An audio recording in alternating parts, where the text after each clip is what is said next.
एक दिन एक लड़की के नाजायज संबंध के चलते एक व्यक्ति का कत्ल हो जाता है।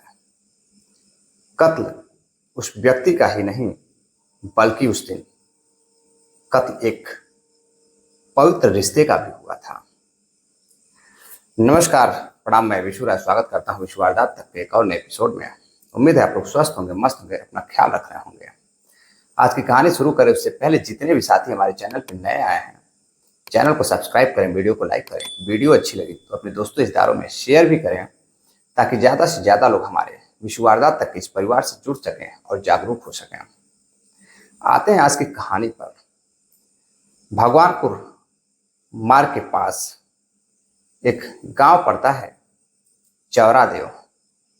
चौरादेव गांव में विकास कुमार के खेत में एक व्यक्ति की 29 मई को सुबह में कुछ लोग शौच करने जाते हैं तो उन्हें एक लाश दिखाई देती है और लोगों को इकट्ठा करते हैं वो लोग और उस लाश के पास जाते हैं तो देखते हैं कि लाश का जो चेहरा होता है वह बिल्कुल भी पहचान में नहीं आ रहा था। लाश एक नौजवान युवक की थी। अब लोग हैरत में थे, परेशान थे कि आखिर वह लाश किसकी है। आसपास में जितने भी गांव थे वहां से कई लोग यह बात सुनकर इकट्ठा हो जाते हैं, लेकिन वह लाश समझ में नहीं आ रही थी कि आखिर किसकी है। गांव वाले पुलिस को फोन करते हैं। पुलिस मौका वारदात पे पहुंचती है और उस लाश की शिनाख्त करती है, लेकिन उस व्यक्ति का कत्ल इस कदर किया गया था, इस तरह से किया गया था कि उसके चेहरे को पहचान पाना मुश्किल था। पुलिस उस लाश को लेकर अज्ञात लोगों के खिलाफ मुकदमा दर्ज करती है और उस लाश को पोस्टमार्टम के लिए भेज देती है।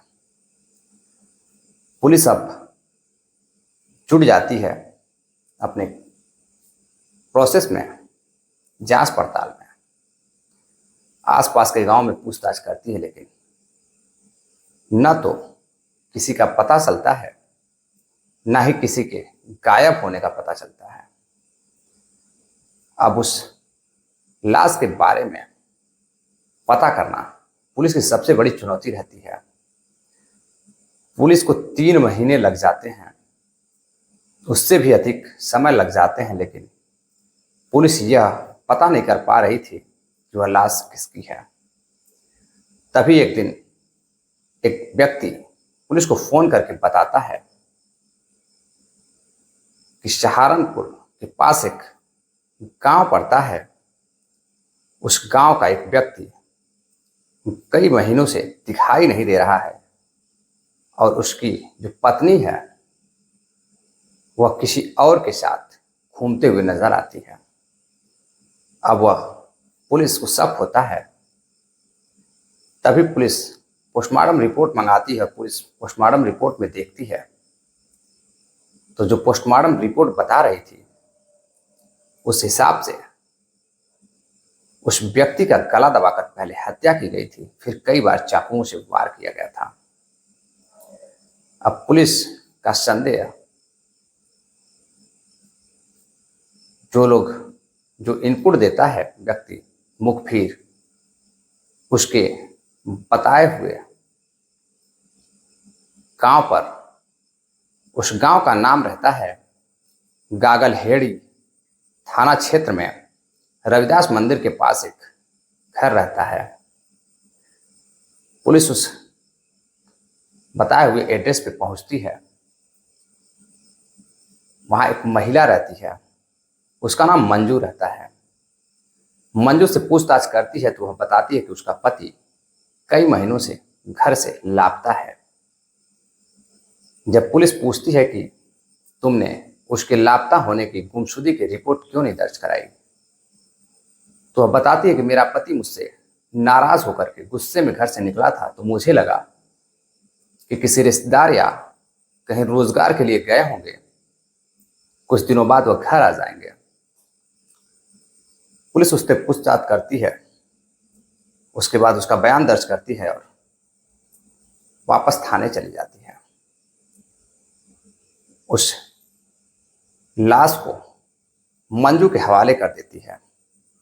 दरअसल मंजू को जब पुलिस लेकर पोस्टमार्टम ऑफिस जाती है और उस लाश को मंजू को दिखाती है तो मंजू रोने लगती है और कहती है कि यह मेरे पति की लाश है, किसने मेरे पति को मारा है उसको कड़ी से कड़ी सजा मिलनी चाहिए। अब मंजू के रिश्तेदार, उसके घर वाले, उसके मामा सभी लोग आते हैं, इकट्ठा होते हैं और जो लड़का रहता है यानी कि जो मंजू का पति रहता है उसका नाम सनी रहता है। जिस व्यक्ति की हत्या हुई थी, कत्ल हुआ था, उसका नाम सनी रहता है। सनी का अंतिम संस्कार उसके घर वाले लड़की के यानी कि जो उसकी पत्नी रहती है उसके मामा और उसके घर वाले करते हैं। अंतिम संस्कार होने के बाद अब पुलिस यह पता लगाने में जुट जाती है कि आखिर उसकी हत्या किसने की, क्यों की। पुलिस के सामने एक बड़ा सवाल रहता है। पुलिस को शक रहता है उसकी पत्नी मंजू पर।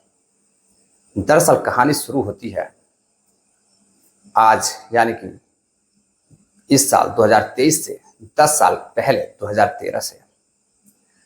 2013 में मंजू अपने मामा के घर जाती हैं किसी शादी समारोह में।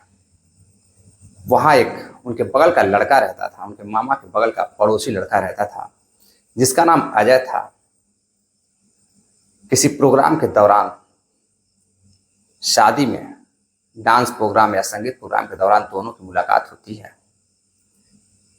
दोनों एक दूसरे से बातचीत करने लगते हैं। बातचीत करते करते दोनों में मोहब्बत हो जाती है और दोनों फोन नंबर आदान प्रदान करते हैं और बातचीत करने लगते हैं। मंजू इस कदर अजय की दीवानी हो जाती है कि जब भी उसको मौका मिलता अपने घर से वह मामा के घर जाती थी और वहां जाकर वह अजय से मिलती थी और अजय के साथ वह कई होटलों में, अजय के घर पे भी वह संबंध बनाया करती थी। एक दिन दोनों शादी करने के लिए तैयार हो जाते हैं। तभी जो मंजू रहती है उसके घर वाले मंजू और अजय के रिश्ते को पसंद नहीं करते थे। दरअसल हमारे यहाँ हिंदू समाज में लड़की के ननिहाल में शादियां नहीं होती हैं, बहुत ही कम ऐसा देखने को मिलता है। लड़की के घर वाले तैयार नहीं होते हैं और अपनी लड़की की हकीकत को बखूबी वह समझ चुके थे। अब उनको लगता था कि लड़की की शादी जल्द से जल्द कर देनी चाहिए, अन्यथा कुछ अनर्थ हो जाएगा। लड़की जवान हो रही थी धीरे धीरे। तुरंत ही पास के ही एक गांव में रविदास मंदिर के पास सनी के घर उसके पिताजी रिश्ता लेकर जाते हैं और जो सनी के पिताजी रहते हैं उन्हें लड़की बखूबी पसंद आती है क्योंकि वह बेहद ही खूबसूरत थी। कोई भी एक नज़र में उसे पसंद करता। उसकी शादी सनी के साथ फिक्स हो जाती है। कुछ दिनों बाद उसकी शादी भी हो जाती है, यानी कि 2013 से 14 के बीच में उसकी शादी भी हो जाती है। अब धीरे धीरे शादी को 10 साल हो जाते हैं, लेकिन मंजू शादी के बाद भी अपने प्रेमी अजय से मिलती रहती है। जब भी उसे मौका मिलता अपने मायके जाती और मायके से मामा के घर जाने का बहाना करके वह अजय से मिला करती थी। दरअसल अंजू के जो घर वाले थे, उनके पिताजी और उनके जो भाई थे, उनको लगता था कि अब मंजू की शादी हो चुकी है तो मंजू अब इस ऐसी हरकतें नहीं करेगी। वह इस बात से लापरवाह थे या बेपरवाह कहें। अपनी लड़की पर अब उन्हें विश्वास था क्योंकि उसकी शादी हो चुकी थी। धीरे धीरे 10 साल बीतने को थे। मंजू अजय से मिलने लगती है।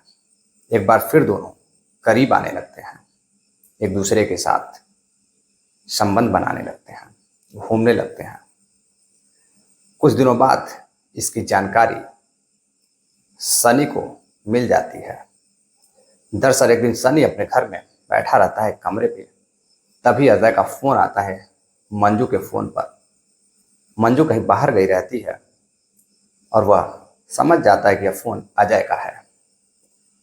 जैसे ही मंजू आती है, मंजू से वह पूछता है कि यह सनी कौन, यह अजय कौन है।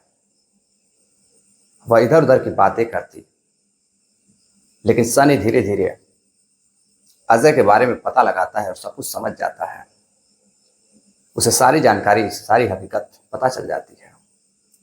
अब वह अंजू यानी कि मंजू मंजू का आना जाना उसके मायके वह बंद कर देता है, बंद हो जाता है। अब वह सनी के घर पे रहने लगती है, सनी यानी कि अपने पति के साथ। एक दिन सनी दारू पीकर आता है।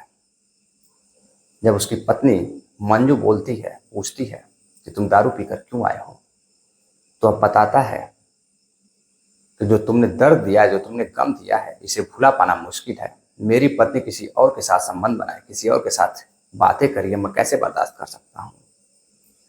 अब वह प्रतिदिन दारू पीकर आने लगा, लेकिन मंजू अब उसके दारू पीने का फायदा उठाने लगती है। जब वह दारू पीकर सो जाता तो वह सनी को फोन करती है और फोन पे बातें करती है। कई दिनों तक ऐसा चलता रहा। अब दोनों इतने करीब आ गए थे, जो उनकी पुरानी मोहब्बत थी इस कदर जाग चुकी थी कि अब दोनों एक दूसरे के बगैर दूर नहीं रह सकते थे। 28 तारीख को मंजू उसको फोन करती, यानी कि अजय को फोन करती है और कहती है कि मेरा पति 7 से 8 बजे के बीच दारू पीकर घर में सोया रहता है। दोनों एक प्लान बनाते हैं। उस प्लान के तहत जो अजय होता है अपने दोस्त स्वराज को लेकर बाइक से सनी के घर पहुंचता है और दारू के हालत में, नशे में सनी को अपने बाइक पर बैठाता है और भगवानपुर बाईपास मार्ग पर चौरा गांव के पास विकास कुमार के खेत में गला दबाकर चाकुओं से रेत कर इस कदर हत्या करता है कि उसको पहचान पाना मुश्किल था। उसके खेत में लाश को फेंक देता है, बॉडी को फेंक देता है और वहां से फरार हो जाता है। जब यह सारी हकीकत पुलिस को पता चलती है और मंजू के घर वालों को पता चलती है कि उसकी बेटी अपने ही पति की अपने नाजायज संबंधों के लिए कत्ल करा दी है, हत्या करवा दी है, शर्म के मारे लोग शर्मसार हो जाते हैं। शर्मिंदगी जो होती है वो झेल नहीं पाते। आसपास के लोग बहुत सारी बातें करते हैं और जब रविदास मंदिर के पास सनी के घर के आसपास यह खबर फैलती है तो लोग हैरान रह जाते हैं, सन रह जाते हैं कि एक लड़की अपने पुराने प्रेमिक से मिल करके अपने ही पति की हत्या करवा दी। एक बार अपने पति के बारे में, अपने परिवार के बारे में, अपने समाज के बारे में भी नहीं सोचा। दरअसल लड़की शादी करने से पहले कई बार अपने माँ बाप से ऐतराज जताया था कि मैं अजय के साथ ही शादी करूंगी, वरना मैं किसी से शादी नहीं करूंगी। काफी नाराजगी दिखाई थी, लेकिन घर वालों ने जबरदस्ती शादी कर दी। दरअसल आज की कहानी, इस घटना को सुनाने का उद्देश्य आपको जागरूक करना है, सावधान करना है, किसी की भावनाओं को परेशान करना या ठेस पहुंचाना नहीं है। आज की कहानी से एक सबक मिलता है कि जब भी शादी विवाह आप कहीं भी करने जाए, लड़की हो या लड़का हो, उसके बारे में बिल्कुल सही जानकारी इकट्ठा करें ताकि आने वाले समय में लड़की या लड़के के रिश्तों में ऐसी दरारें ना आए, ऐसी घटनाएं देखने को ना मिले। मिलते हैं एक और नई कहानी के साथ, तब तक के लिए नमस्कार, जय हिंद।